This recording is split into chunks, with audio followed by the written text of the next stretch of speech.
So welcome everybody to the Business Spotlight series. My name is Steve Kiyama, and I'm the owner of the Action Coach franchise here in Fairfax, Virginia. And I'm your host today of the Business Spotlight series. So today I have the pleasure to introduce Samuel Richardson, the co-founder, CEO, and business development person of It's All Good, as my guest. And today we're going to talk about Samuel's business, his journey into business ownership, challenges, best practices, and share a peek into what it's really like to build and operate a business.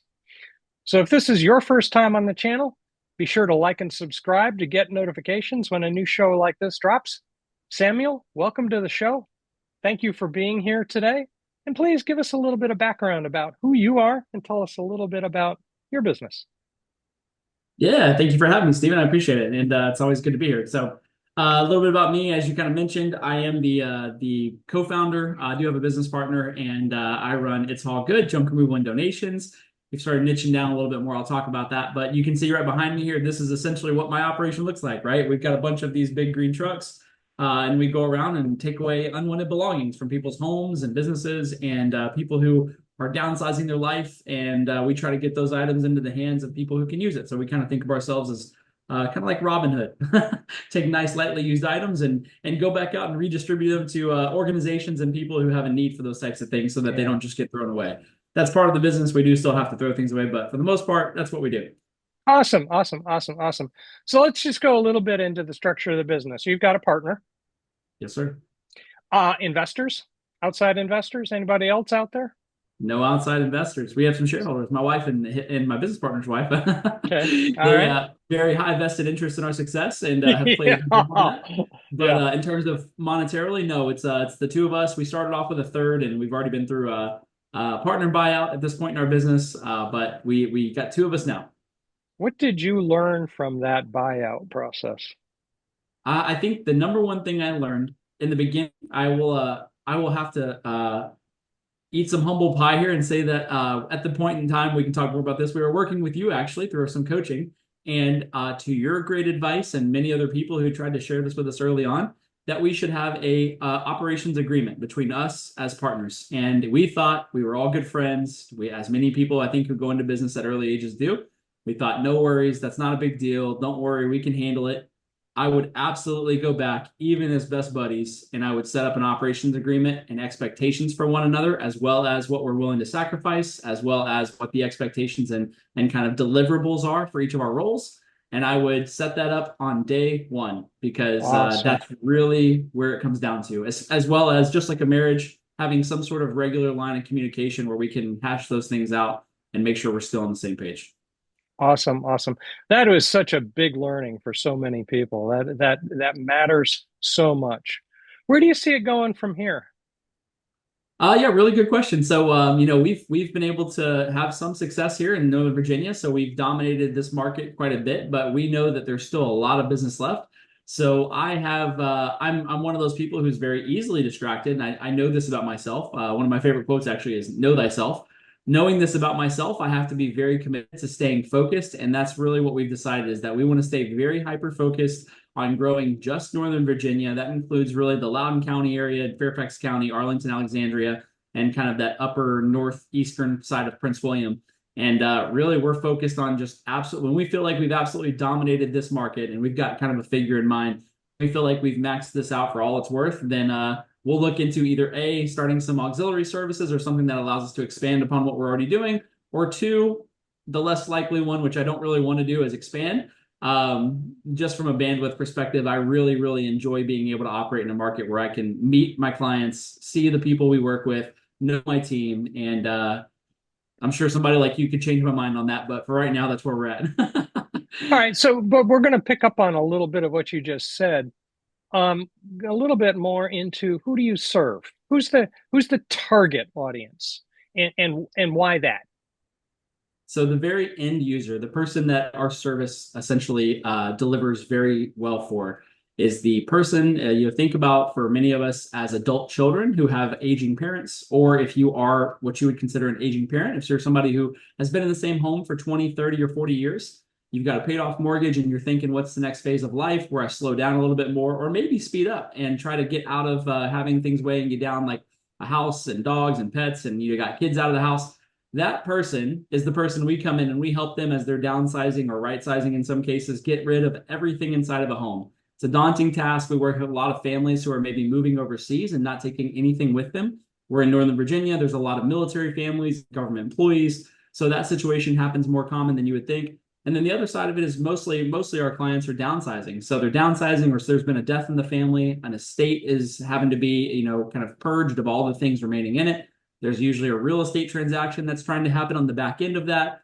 And so the thing that is in between them and that real estate transaction, or a family and just kind of getting through the grieving process, is all the stuff inside of the house. And our job is to come in and kind of one full swoop, take care of everything inside of there, make sure it gets out, make sure it goes out to be redistributed to donation centers, recycling centers, if it's paper shredding, if it's Chinaware, if it's things that people can use out in the marketplace or in nonprofits. We go out and make sure those items get delivered and can be rehomed or reused. Very good, very good. What makes you unique? Why you? Why this? Why it's all good? That's a really good question. And honestly, for about 5 or 6 years, I could not answer that question. Not very well, anyways. But over the last couple of years, we really narrowed down the fact that what makes us different is that between me and my business partner, I got into the industry and had kind of an immediate passion for it beyond just making money, because I had to do it for my dad. In 2014, he passed away in 2014, but in 2012 he was diagnosed with stage 4 cancer. I spent a very intentional year of my life, dropped everything and went back and spent, essentially 8, 12 months with him, just going to doctor's appointments and helping him kind of get by with life as he was going through treatment. And at the end of that, we ended up, me and my sister, we were in our early 20s, had to, literally do what I do now for him, for his estate. 2-story house, 2 20-foot storage units that were back to the brim, family heirlooms, things that I grew up with, parts of my childhood, all that stuff. We had to address and touch every single thing.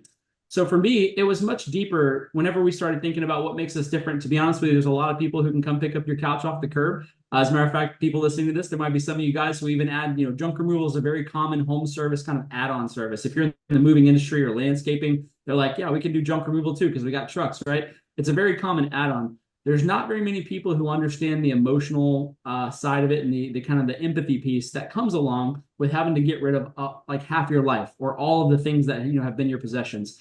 And that's really what makes us different when it comes to clearing on an estate, or somebody who's got a lot of emotional situation, like losing a loved one or having to get rid of somebody's stuff that they love, or maybe reluctantly having to get rid of their things in the situation of like evictions, or somebody who's having to downsize because of a divorce. These types of scenarios, we really train our team on a higher level of empathy and understanding to know exactly what these people are probably feeling.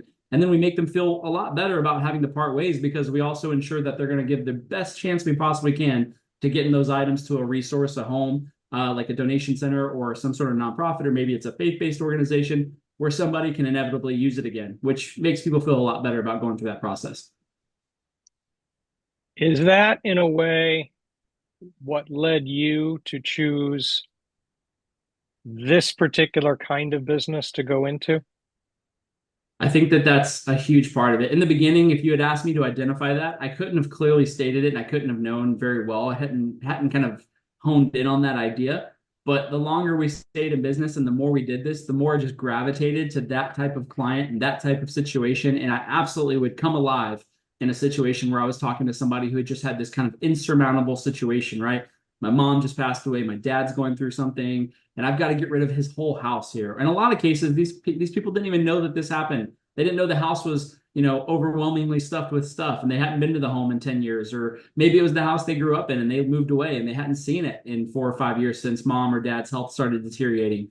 So in those types of situations, to just kind of come in and be that calm in the storm and say, hey, this is easy for us. We're going to make sure you're taken care of. We're going to make sure these things go to a good home. And I promise you, it's gonna be okay. It's gonna be okay. To see that sigh of relief and the people at the end of those projects and how happy they are. Many times it involves tears, but those situations really just brought me to life and made me excited about growing this type of a business for sure. Yeah, I kind of got into the why this business a little bit before I got into why did you go into business? Because there's two sides to this question. Why did you decide to go into business? Really good question. So I had already kind of tasted the water and tasted the Kool-Aid, if you will, of entrepreneurship. I got involved with some direct marketing companies early on in my college career. So I was in Ah, college, yeah. direct marketing. For anybody who's ever done direct marketing, say what you will about the industry, multi-level marketing, that kind of thing. One thing does incredibly well is it has a very strong education system for kind of capitalism and entrepreneurship, and it teaches you a lot about how to essentially take ownership over your life. And that was really one of the things that really stuck with me. Even though I had kind of exited the industry of direct sales and direct marketing, I had very much so planted the seed of I cannot wait to take control of my life. And whenever I came back from that year off with my dad, and he had passed away, and we were kind of done with the estate, I was working in a nonprofit job, which was incredible. Worked with a very close friend of mine, and I would sit at my desk every day and just wonder, like, there's got to be more to. There's got to be more. Like, I've got to be able to do more. I'd finish my work very quickly. I've always been kind of an efficiency person, get things done quickly, find the easiest and best solution to get there. I call it ambitiously lazy because I'm always looking for the efficient way to get things done faster with less resources.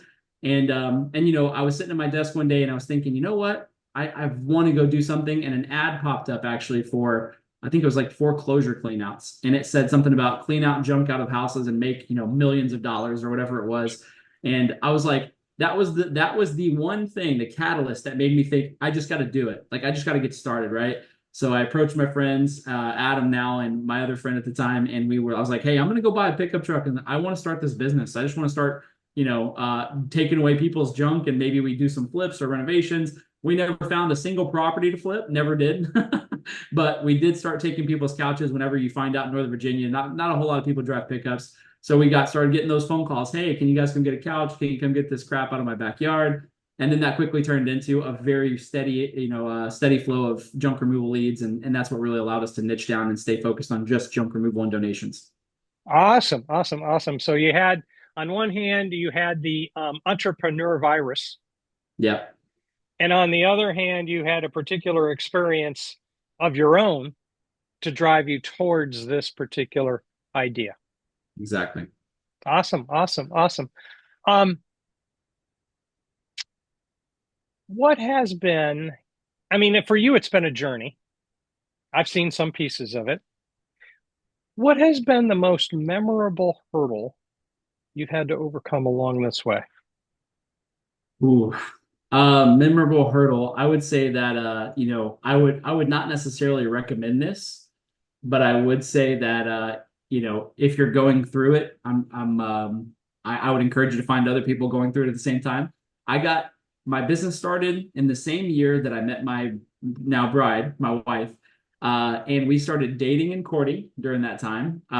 We got engaged in about the second or third year. We had children in about the year 4 or 5, and going through the dating courting while also trying to stay focused and honed in on a business that you're very passionate about, splitting that, that whole kind of myth about work-life balance was more Ha! really about was more really about finding somebody who understood that I had a passion and really a seed of something that I wanted to bring to life. And Mhm. thank God I met the woman I did, because I think that outside of even business, that's the one greatest decision you'll ever make in your life is who you decide to spend it with. And she was so supportive. But starting a business and getting it off the ground in the earlier days, especially home services or a business where you physically have to be present to make the thing happen, it was incredibly challenging. And there was many times when it was like, what am I doing? I don't even understand why am I fighting this battle right now? But I will say that what helped was being surrounded by incredible people who had marriages I respected, businesses that I respected, and both of those at the same time.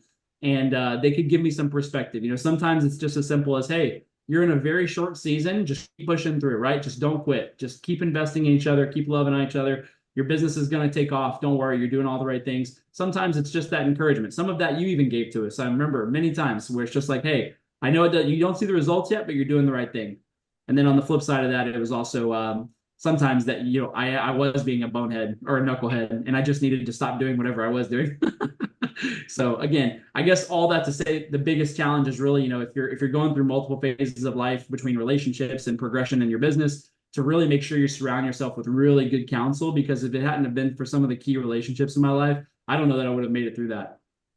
What would you say to somebody who came up to you and said, I want work-life balance?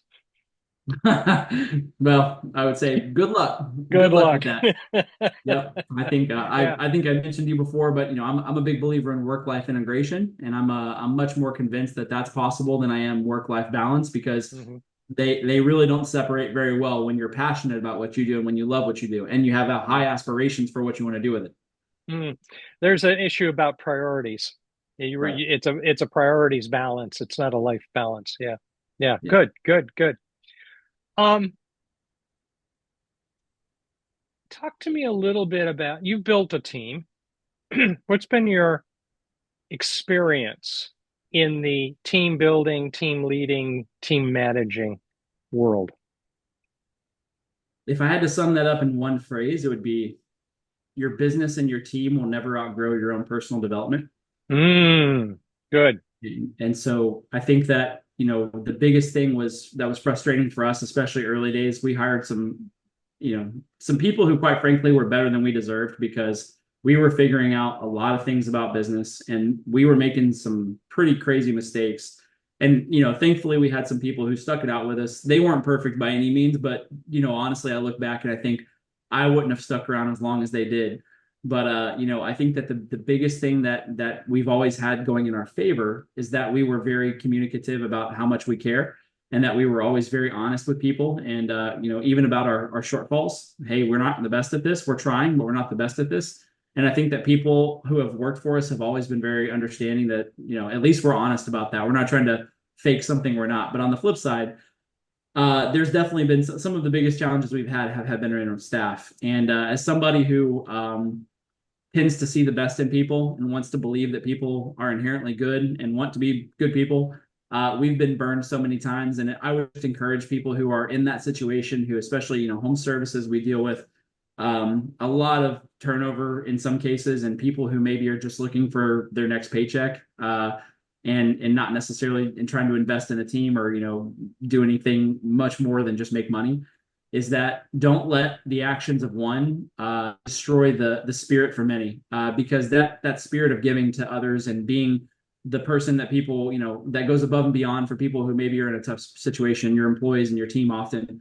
There's times when we've thought, why do we keep on believing in people? Like, why do we keep on giving them these opportunities and giving them additional, maybe sources of income? Or we've done so many things where we thought we were helping somebody just for them to turn around sometimes the next day and make us feel like idiots because they're like F you or I'm off or quit, whatever the case is.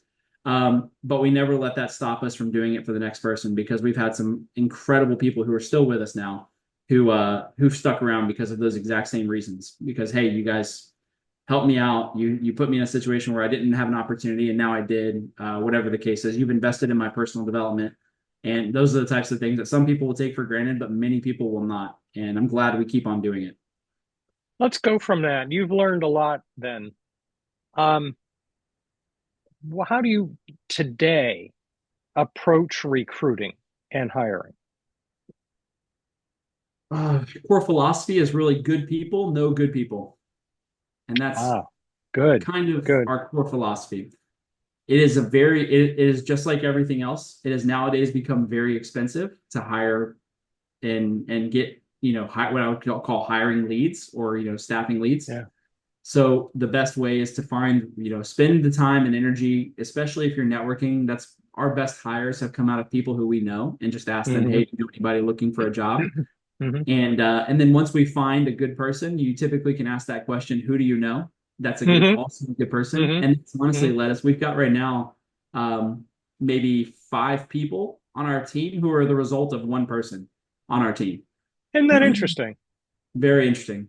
Yeah. Double benefit for them, right? When you set clear expectations for jobs and you make sure you have accountability, that's kind of a key piece here. But when you find good people, they want to work with their friends. They want to have a fun culture to work with.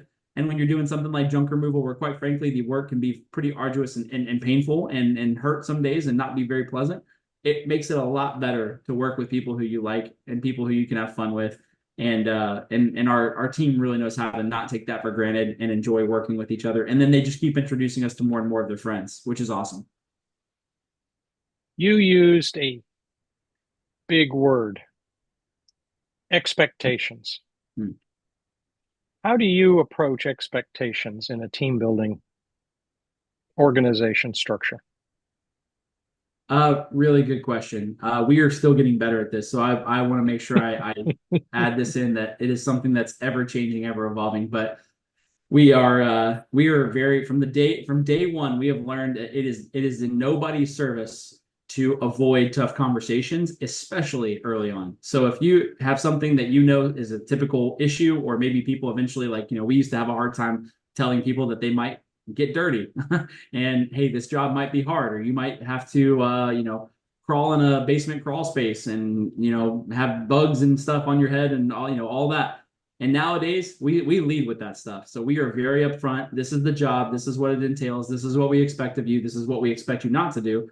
And from day one, I think that especially when you're working with young men, but I think our the women on our team too, they really want that clear communication, because I think everybody's had a bad boss that just was maybe passive aggressive or didn't share with them, what their expectations were. Or they feel like they're always behind the eight ball, and why does it feel like I'm never performing? So we've just learned people really do value and appreciate honest, truthful expectations. Like, hey, if I'm doing something wrong, let me know respectfully, but let me know. And Mm-hmm. we also make that a two-way street, which this is probably where some people may have a really hard time, but we have always been very honest to our team. If we are doing something wrong, or you feel like we are not respecting you, or something's gone over our head, you have the liberty to tell us respectfully, but you can come to us. We want to know those things and we want to get better. And that also creates a lot of positive culture within our team, where everyone understands that they can pull me aside and say, hey, Sam, I really feel like maybe we need to talk about this, or maybe across the team, some people have been chatting about this and I think it needs to be addressed. And we really respect that. Fantastic, fantastic.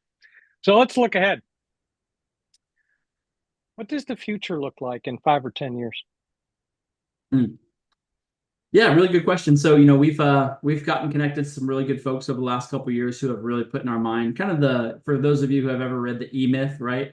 Like, if you're not growing a business to sell, then you just bought yourself a job essentially. Mm-hmm. So we started looking at the business a lot more like an asset. We started realizing we've got some systems that really need to, be updated and improve dramatically. So for the next 5 to 10 years, we've really just been working hard on our goals are all set around making this a lot more autonomous, for we're not the secret sauce. And Mm-hmm. then we want to make sure that if this is something that our second generation, my business partner and I both have boys who are the same age, Mm-hmm. daughters who are the same age, and if those kids want to come up and they want to take over, but the thing that I love most about the junk removal business is it is a simple concept. We are Mm-hmm. taking junk out of people's houses. So I love the fact that this simple concept is such a great way to learn entrepreneurship. And I hope that my kids will at least catch that, like you said, catch the passion, right? Catch the entrepreneurial spirit. I would Mm-hmm. love to have this simple business to be able to continue to teach them and provide opportunity, not just for them, but also, like, there's people in my family, my extended family, that we've been able to provide employment opportunities, education opportunities, bring them in for helping us out with projects. So having a business and having such a simple concept of a business, I'm not building houses or anything crazy. It allows me to get people that I love involved. And so really, we just want to continue to grow a business that allows us to extend opportunities to people.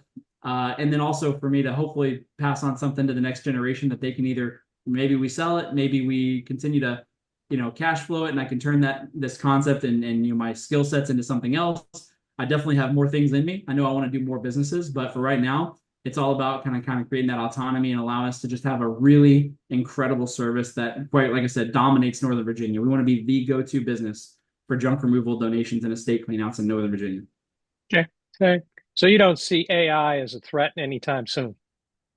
For the physical work, no, but I will say I am cautiously aware of how fast AI is encroaching in all of our businesses. Yeah. We And, have a and very respectful appreciation for it right now. yeah, there is a touch to that. You say the physical work, and I'm not sure. Robots are going to be able to do a lot of the physical work at some point in time, a long time, but some point in time. But there's another aspect that you touched on right at the beginning, and that is when we're dealing with a death in the family, dealing with a compassion.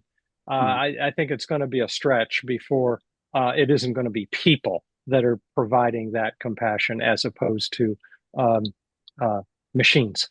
in some form or another. But interesting, interesting. Another If piece of you, that too. Oh, sorry. If I could just add one more thing, another yeah, piece of please.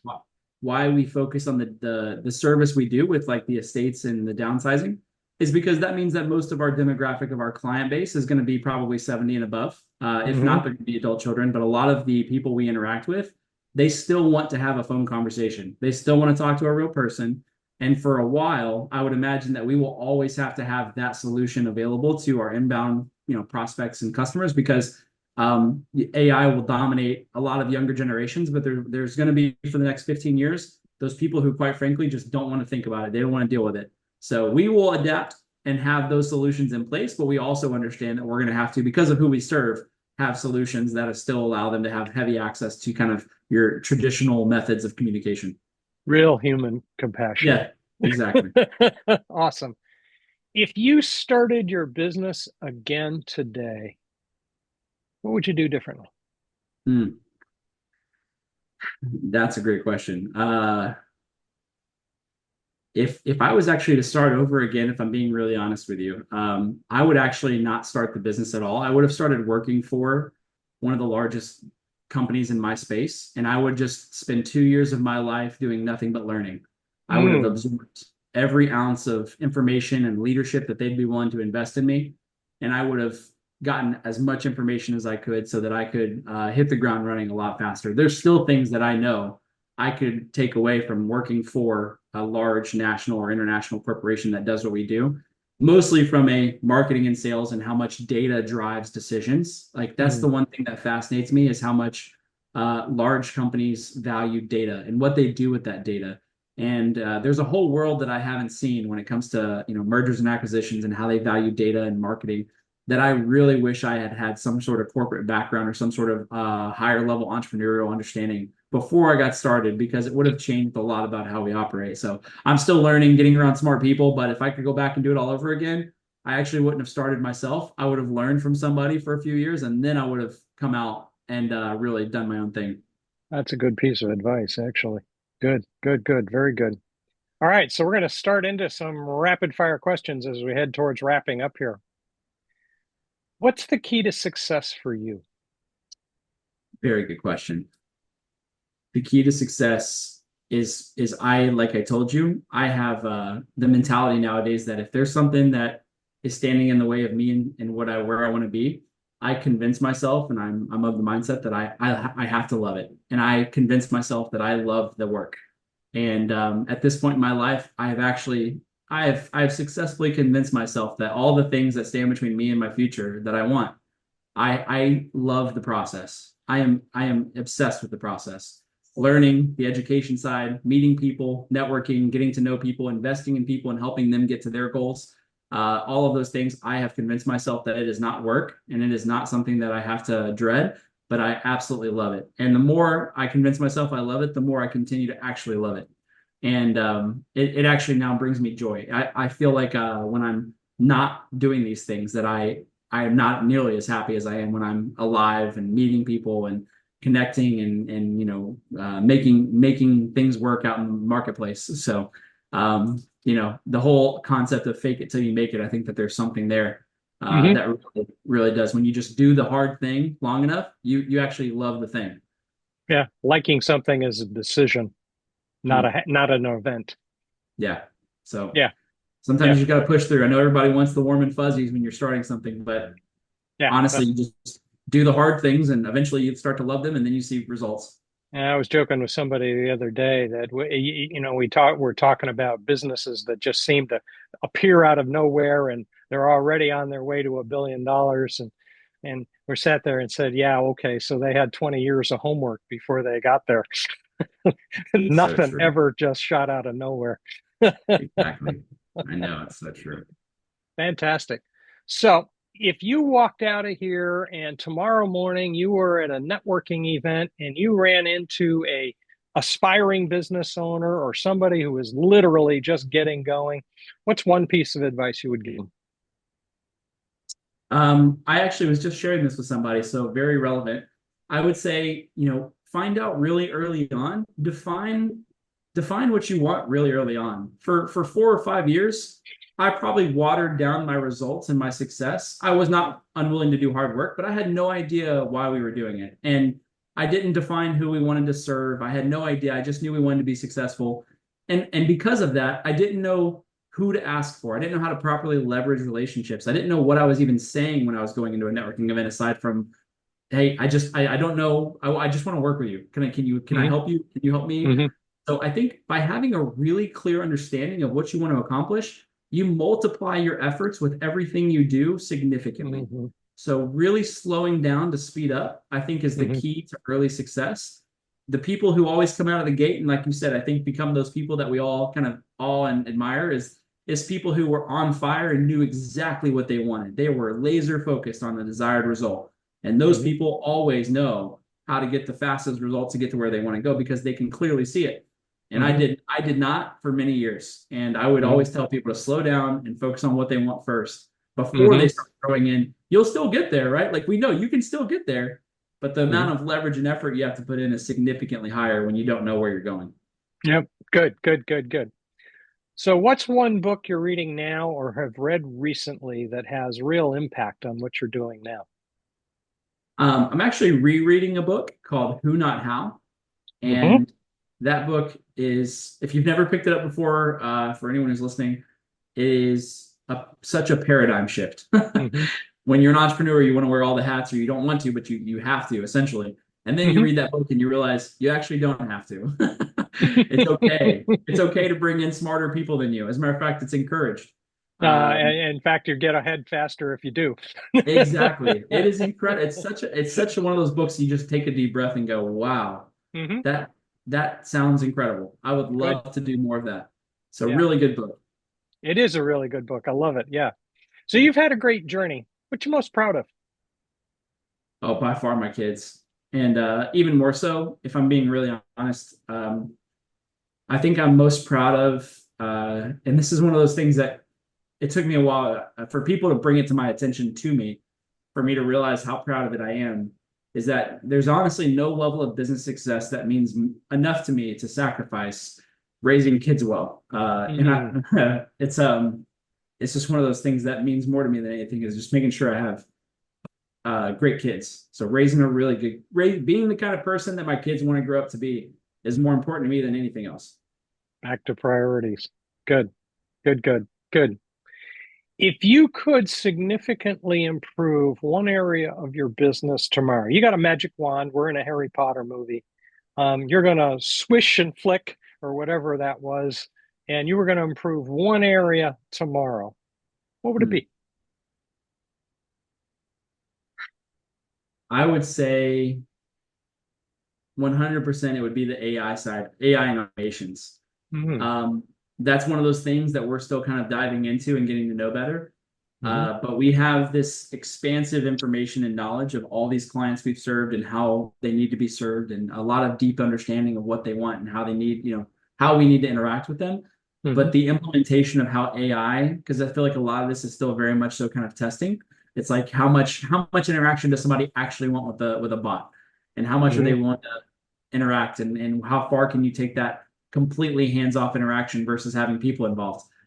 So if there's some sort of magic sauce for that and somebody's figured it out, that's where I would point my wand, I think. Okay. All right. Very good. Very good. All right. Most important question. Okay. How can people who want to get to know more get in contact with you? Great question. So I've got a public Facebook profile. I'm pretty active on there. So Facebook, Samuel Richardson. I've got a big banner that says founder of It's All Good. So that's one way. And then the other thing is I would love for people to follow us on Instagram. We post a lot of kind of day-to-day operations and kind of fun videos of us cleaning out estates and what's going on behind the scenes and the day of the life of a junk removal guy. So that is at itsallgood.com. So right there, it's all good. Mhm. It's all good on both Instagram and Facebook. So you can follow our pages there. Very good. Very good. All right. Last question. Okay. What's most inspiring to you today? Oh man. So I actually just this morning, heard a message, and it is it is by far the most inspiring thing to me that I hear and think about often. It's that same concept I just told you. It's what gets me out of bed in the morning. It's what pushes me through every hard moment. I heard a gentleman talk on the fact that he basically had a chance to for me personally, let me just rephrase this. I wake up every day and think about when my dad passed away. I sat in a room and I heard a bunch of people who I've never met before talk about the impact that he had had into their lives. And I think about these kind of invisible threads that we're sowing every day, and people who I may never see again, or maybe people I meet, and the impact they go out there. But whenever I sat through my dad's funeral, I had that it was 100 people come up and say, "Your dad did this for me at this point in my life. That your dad did this for me at this point in my life." And these are people who I've never seen. And I think about that ripple effect of living a good life and what that does, and the fact that I'm so blessed to have an opportunity in a business where I get to impact and see so many people. That motivates and inspires me every single day to see these kind of ripple effects, and then to think one day, I hope my kids have the liberty of sitting in a room and having people say nice things, that they look up and they're like, man, I'm so proud that was my dad's legacy, that was his life, right? So that's really what it's all about for me. Awesome. Very good. Very good. Back to the emotion of the people you're touching. Absolutely. Yeah. Yeah. It all comes back. That's fantastic. Awesome. So this has been a great conversation. I really enjoyed hearing your story. So thank you all for sharing. So to the audience, I encourage all of you watching to save this show, come back and watch it again. Sam has given us several really good nuggets of ideas and information and insights into building a life and building a business. And so I think it's worth coming back to and listening to again. Don't forget to like and subscribe to our channel so that you can get notifications every time we get a new conversation like this one. And thank you to everyone who joined us today, and a special thank you to Samuel for sharing his story. So thank you Thank you all. for having me. Thank you for having me, Stephen. I appreciate it. Very welcome.